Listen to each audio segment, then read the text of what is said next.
recording has started, and we will place our recording on our YouTube channel. If you don't want to be recorded, you may want to drop off now.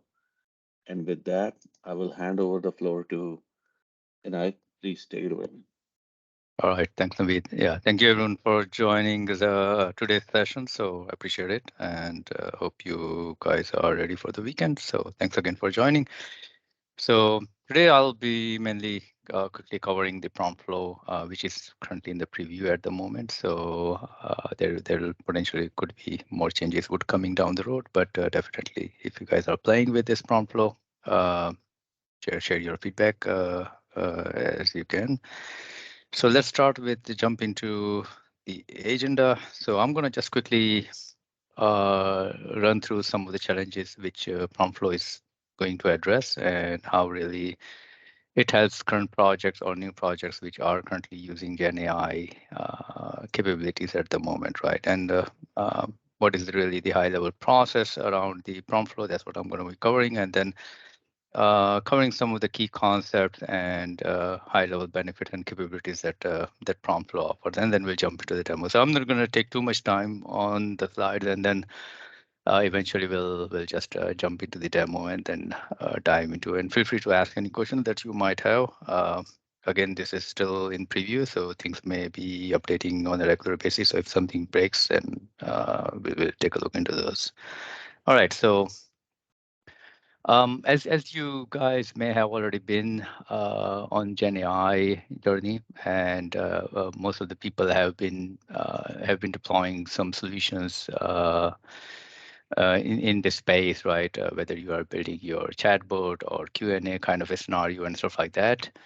Lots of general question that people are bringing to when you are working with Gen AI is, can we bring your own data, right? Especially the private data, which you don't want to share with or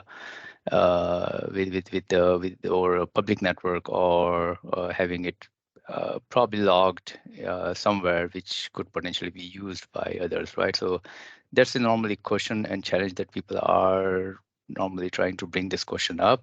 Again, one of the key thing on Azure OpenAI platform is your data is your data, right? So I mean that data is not shared or used in any ways. But again, this is a common question that normally surfaces up.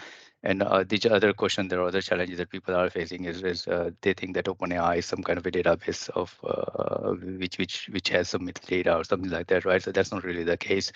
It's just a model, and you just feed your information in there, and then it just looks at the next probable word or whatever that you are trying to solve. It just gives a probability and use the probability to answer those questions, right? The other challenge that people are also facing is the prompt engineering side of it. So as you know, that prompt is significantly important when it comes to the output that any Gen AI model produces, right? So managing the prompts, managing its life cycle, refining the prompts, and all those things are constantly been quite challenge for many people, especially when you are keeping track of which particular prompt has been working fine or not, do the evaluation on those prompts and comparing the results and all those kind of stuff. People have been building their own solutions to do this kind of stuff, right? So this is where really the prompt flow comes into the play. So I'm just going to dive into that. I already covered the performance and evaluation side of it. And then the other thing is the versioning side of it, right? So if you want to have a different sets of version, which version is giving you the better response and all those kind of stuff, and keeping track of those. And then especially when you are running into any issues and all those kind of stuff, can you reproduce that same kind of an output, right? I mean, yes, Gen AI is depending on the temperature and all those things, it could give you a different answer. But if you try to keep the same settings and all those things, normally try to give you the closer answer, right? But this kind of a reproducibility of your input and output and traceability of that and logging and tracking those and tracing that is quite challenging for many people. And then again, as I said, I've been working with lots of customers who have been building their own ways to deal with this solution, right? But again, some people are using different frameworks or different sets of tools and all those kind of stuff, libraries and all those kind of stuff, but there's no consistent way to really manage this kind of a capabilities across their deliverable or across their enterprise, right? Deliverables. The other, obviously, the common challenge that we have been seeing that is the safety, right, side of it, whether somebody can inject some stuff in there, or somebody may be passing a inappropriate content in a prompt, right? So how you deal with those kind of stuff. So obviously people are bringing their own libraries, and there are some content filtering already built in when you deal with Azure OpenAI, but many people want to have their own control put in place, logging and all this kind of stuff. So this is where AI safety comes into the play.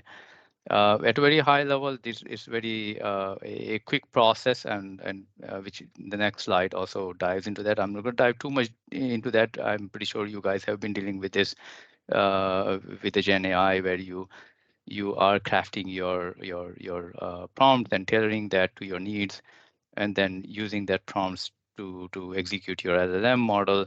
And then once the output is coming, then you define your content in a way which can be subsequently pass that information as a chaining into the other sets of subsequent prompts. So all this iteration, right, and refining the prompt and continue to be refining your output and feeding that into is quite challenging, right? So all these things requires a consistent way to really manage this as a pipeline approach, right? So where you may want to plug in different, I would say, component or different input that you may need to plug it in within your prompt.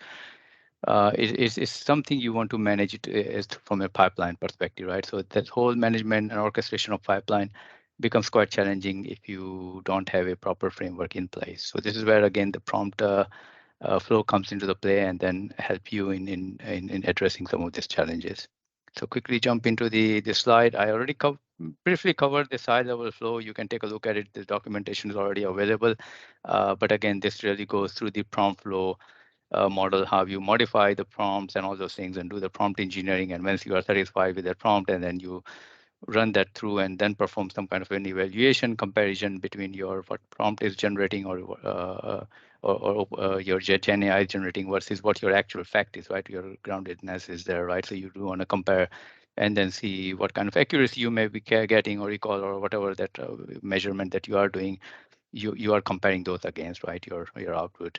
And then at the end, you optimize this flow constantly. It's iterative process. You continue to be optimized, and then at the end, you continue to be getting a feedback from end user. And then let's say if certain percentages of feedback from the user say, well, they are not getting the right answer, then you keep modifying your prompts, right? And as part of your human feedback loop, right, comes into the play. So again, this is an iterative process, and it doesn't stop at just you just put it out there and then it just works all the time, right? I mean, new data continue to be pumped in, and then also the models are continue to be refining. New version of the models are keep coming. So this is an iterative process, right? Not only from prompt engineering perspective, but model perspective as well. New models are keep coming. New inputs are keep coming by model textual, and then now we are talking about the input the model from your images and videos and all this kind of stuff. So again, models are keep evolving, and you need to continue to do this iterative like this process.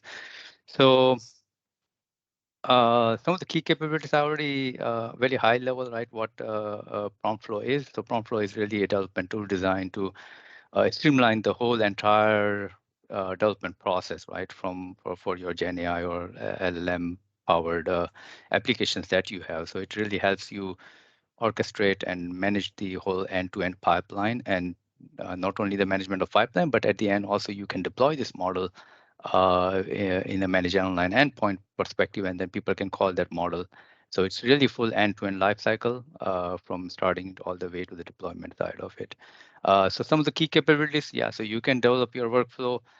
You can drag and drop or bring your own kind of a different languages or your custom code. It supports various different libraries, including LangChain or other open source library that you want to bring. You can bring those things, right? It can also you can also connect to various different external sources. There are predefined sources already available, but it doesn't stop you, right, from bringing any sources or any other custom code that you may have.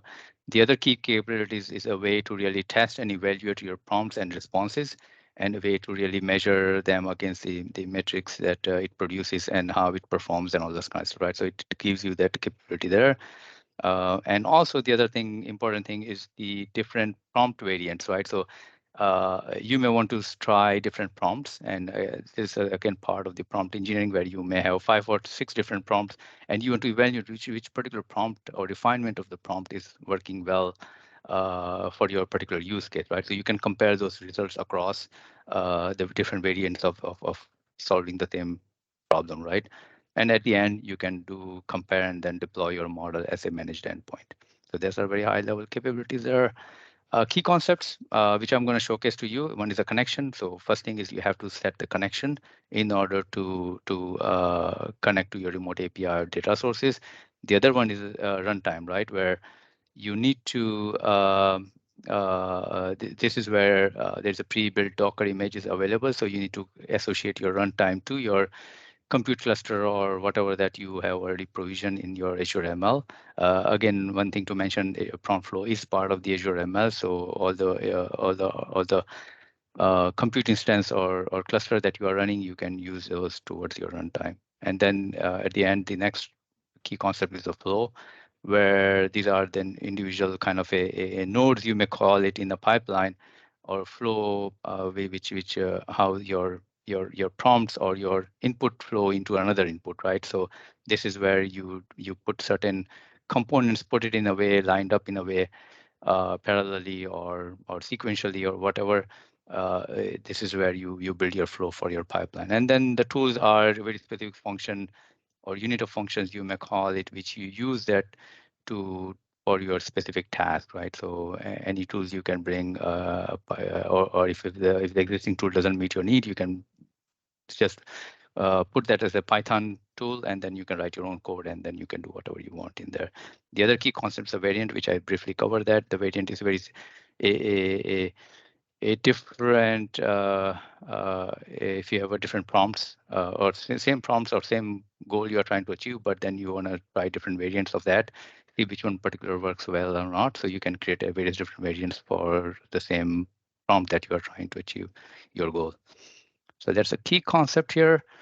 Again, you may have already been seeing this or seen this the RAG pattern, right? Retrieval augmented generation pattern, where you ask a question, then you have to get some data from somewhere, and then you bring that result from your internal source or external source, and then feed that information or refine that information in some fashion before you pass that information to your language model, right? So again, it's not always very simple that you just ask any question and then and you just send it to the LLM model, right? You have to first find the information and get the appropriate information. Could be from various different sources. So there is a chaining mechanism built in here, which could go through a various different channels or various different flows, or different tools are being used for that purposes. And again, this could become very complex if you have very complex problem that you are or that your data is residing in different places. So this is where really the prompt flow comes into the play to help you addressing this kind of an issue. So I just wanted to bring this as a reference for you guys. Um, Customer benefit, I think I just briefly covered as part of the capability it offers and what it tries to solve. So I'm not going to jump into too much into this one, but you will going to eventually have the slide. So I'm going to quickly jump into the demo since we only have a very short amount of time. Um, I should have run the computer. I think it may have already shut down. So let me, in the meantime, let me start this compute, and I will gonna just showcase the key capabilities that's been available.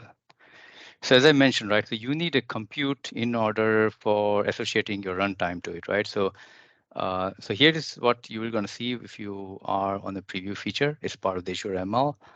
And some of the key options here, I'm going to just quickly walk you through. Some of the options are here. So as I mentioned, the runtime, right? So this is something you need to have in order to run your workflow. So the runtime, again, is a Docker container. You have to associate this, your compute, which I'm currently running. So you just go and create your runtime, associate your compute instance to it, and there you go. That's where you have your runtime there. The another thing is your connection, right? So this is where you could connect to your, you have to have the connection to your OpenAI because it will eventually call the each flow will, or somewhere it will gonna call your OpenAI to run your prompts and stuff like that, right? So this is where you create a new connection here, and there are already pre-built some connections already here. For example, Azure Content Safety for your AI safety side of it, OpenAI, or you can write have your own custom where you can define kind of a key where value, key pair value kind of a setup there, and you can define your custom connection there. But these are again pre-built connection here. For example, Azure OpenAI, you can just provide your information here, and then you can just build your connection, right? So that's what I did here for OpenAI and cognitive search. And then the flows, this is where you could create your new flow. So there are pre-built template already available, so you can just use a standard flow where it's very standard flow, nothing really built in there. You can just drag and drop kind of your own components in there that you may want to call as part of the flow. The other one is a chat flow. The only difference with the chat flow is it builds on top of the standard flow, but again, it adds an additional logic or existing logic they have built in there to maintain the chat history, right? I mean, as you know, that LLM, everything you pass it in, the histories plays a very important role, right? So there's some logic already built in chat flow. The other one is the evaluation flow, right? So this specific flow is used to evaluate multiple output of your flows and compare the results. So this is where you use evaluation flow. The other one is your galleries here, which are predefined sets of common problems that people have been facing, and there are already predefined flow already available, right? So you can use this as a starting point. I would strongly suggest that you look at this, there is quite a bit of good list of this flow here. And most of the common problems that people are facing are normally addressed through this, right? So you use this as a starting point, and then you tweak and modify as you progress, right? So in my case, what I did is I just use one of the two example I use, right? So one is the chat with Wikipedia, and then the bring your own Q&A, right? So so in order to use this one, you can create this. You can just go and select this particular one here, and then what you do is you clone this, right? And basically takes the copy of that, and then you can then start tweaking and run this flow as you go. Um, so let's take a look at it. What really this particular flow looks like, right? So we're gonna take a look into the web classification. So this is really your prompt flow canvas, I would say, or the designer piece. This is something it's not modifiable on the right side. I mean, this is just for a visual side of it. Any modification that you need to do is through this on the left side of the panel that you see, right? So initial first thing you do is you have the input, right? So you can add additional input if you want. In this case, I have one input, which is a URL. I'm passing in order to classify. So the goal for this particular web classification is you have, let's say, if you have a web page sitting somewhere, and you pass a URL of that particular web page, and then it extracts the contents from that web page, and then it evaluates that content, and based on the category that you have defined, it tells you this particular web page is of this category, right? So that's really the end goal is there. So for that, you have the input, and you can add additional input if you want, right? And then what you would see there is the input would show up as a, and then you can pass this, right? So you can add additional input if you want. In this case, I have one input, which is the URL I'm passing. The next input of this thing is fed into your Python, right? So what you can do is you can go here, and then you can add a Python tool or code here. And then what it does is it just adds the Python code, and then basically you can call the function to it. And the way you run this Python function is it's just an executable here, but you pass the input from your previous flow. So what you have it here is you have the input, which is what this particular function is taking, right? What you have defined here. And the way you take this input is from the previous step, whatever the output of that previous step you have, you are feeding that as an input to this one, right? So as I could pass the URL, which was an input on the original input that you saw, I could add it here, right? And all of a sudden, what you're going to see here on your right side is, see this Python code is connected to this one, right? So the output of this input on the right side is feeding into this Python code, right? So that's how you tie this input from one previous step to another one, and the output of this current step into the another one, right? So this is how you build this pipeline. So I'm going to get rid of this guy and delete this. So in this case, what I have it here is I am fetching I am passing this URL, and here's the output that I'm expecting is a category and evidence. Category is whatever I defined there, the category of the page that I'm expecting. In this case, I'm passing the URL into this particular Python code, and then this particular code is using Beautiful Soup to really extract the information out from that particular page, and then it just extracts the information, and then that information, extracted information, then it's going to be passed into another uh, flow right here, right? So this is again a LLM flow, and what I'm doing here is the output of that previous text that was extracted from that page. I'm feeding that an input to the passing that to the OpenAI for summarization purposes. So here is I define my connection. So once you add this LLM, the connection that you already set it up, you have to choose that connection. Whichever particular model that you have available, deployment available, you set that one up. And then you define some basic settings that are part of the OpenAI calls. And then you provide your prompt. And then as you can see here is the input that I am feeding it in here is the input which is coming from your previous output, which is this output, right? Which is your output of this text that's generated from or extracted from that particular website. So that's what I am feeding it in here, and then it calls this particular OpenAI with this input, and then it basically summarizes that output of that particular page. And then what is happening here is it then use the summarized information before you pass that next chain in the OpenAI. What it's doing here is you are creating a set of examples for prompt flow, right? So as you know that a few short examples there. So this is really you are formulating a few short examples, training the models, telling the model that this is how it should be. You are expecting the input and output. So you are just creating few shots here, and then this few shots you are passing that to another call to the OpenAI as a chaining process, right? So what you are now doing here is you are loading these examples, which is coming as a list here, and then you are looping it through. It is using this Jinja language here, and it just processes through that particular list of prompts, and then it produces that. And then the other input that you are passing it in here is the output of your previous summarized content that you have ran here, right? This is the one that it produces. So you are taking that summarized input as what you are want to classify that. And then you are telling it that I want to classify this based on the example I am passing you in. Here's the summarized text I'm passing you in.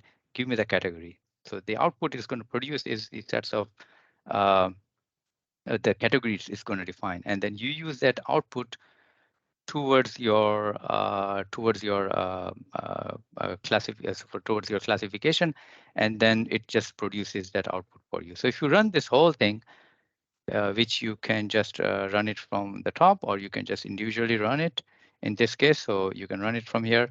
So it runs the whole thing. And then as you can see it here, the one thing here is you can individually run it in this case, and then individually you can see the output of each of the executable flow that you have it here, right? So it ran it here. And then as you can see, the output, it just has produced the output here.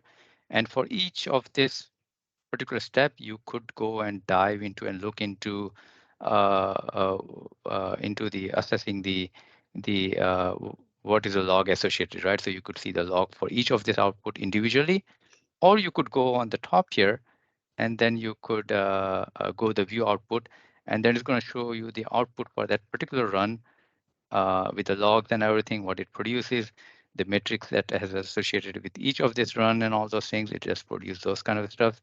So here's the each step here, that how long it took and stuff like that for each step.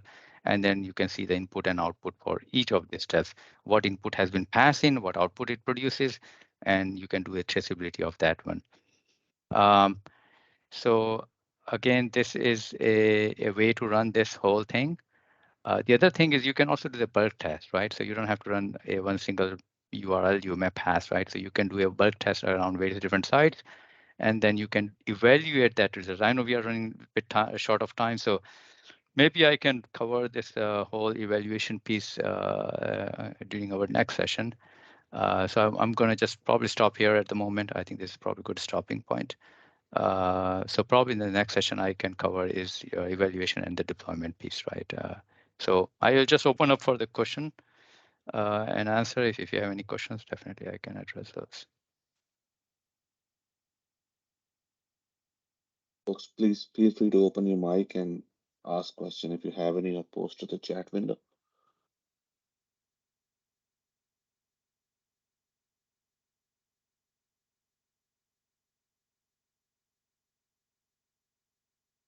And I don't see any question in the chat window yet. Yeah.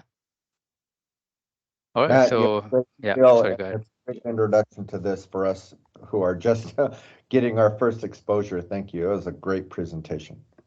All right. Thank you so much. Yeah. Yeah. So next, I'm going to cover some of the additional features. As I said, the evaluation, which is quite very strong benefit that this offers, evaluating your various different flows and the prompts and all this kind of stuff, and then how you do the deployment, right? So it's really going to cover a little more in depth, and hopefully I can cover some additional use cases, especially from the Q&A perspective, right? How you handle the flow for the Q&A. So yeah, stay tuned for the next sessions.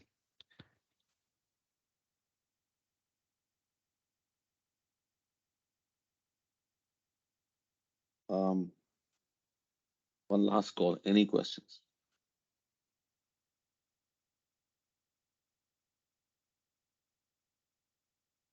Thank you very much. I'm going to stop the recording.